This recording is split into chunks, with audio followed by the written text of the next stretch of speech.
dada bwana nimemuokota hapo, anaonekana hali yake mbaya. Kwa hiyo nataka nimpeleke pale zahanati pale kwa ajili akapate huduma za afya. Sawa basi, ngoja nielekee kwa rafiki yangu hapo, kuna vitu niko nafuatilia. Sawa mama.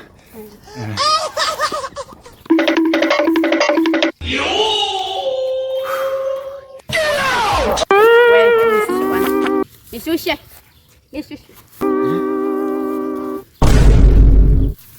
Wewe unaangalia nini?